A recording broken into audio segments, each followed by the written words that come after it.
So in the sixth grade, I had read every single book in the public library on military history. I started at the top and went to the bottom.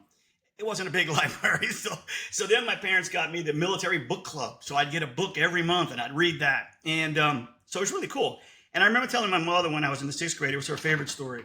I would say to her all the time, I was born too late, and she'd be like, "What are you talking about?" And I'd be like, "I was supposed to fight in World War II. That was the biggest 1,000-year event in history of man, and it's not going to happen again in my lifetime. And so what am I going to do?" And then in the 90s, I called her one day and I thought, that story you tell, you can't tell that story anymore. She goes, "Why?" I said, "Because the internet's bigger than World War II." And to be born in it and to be at the right place, right time, really dumb luck to stumble into that adventure and just watch it. It was fascinating. I mean, I raised so much money. Remember the old saying, if you have a PowerPoint presentation, you get 10 million. If you have a PowerPoint and a spreadsheet, you get 20 million. Didn't matter how stupid your idea was. It was a bubble. And so I was smack dab in the middle of it, and I learned a lot, and it was fascinating.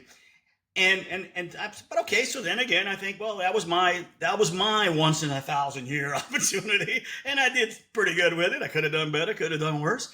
And then here comes AI, this thing people call artificial intelligence, but it's not artificial. It's no more artificial than a car is artificial transportation. It's alien. It's alien intelligence. It's something different. And so our words don't really match the ideas that are flying around these days. And it's not our fault, but we do need I say this in the book, we need to find a better vocabulary to explain what we're talking about. And that takes time, and it takes people coming together in agreement. So it's going to be a long haul. So I see the AI as this second 1,000-year event.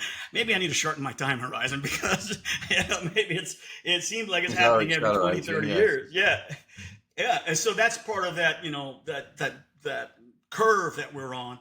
But the difference between AI and the internet, I think, is quite profound. And I'll try to explain here. I try to explain in the book.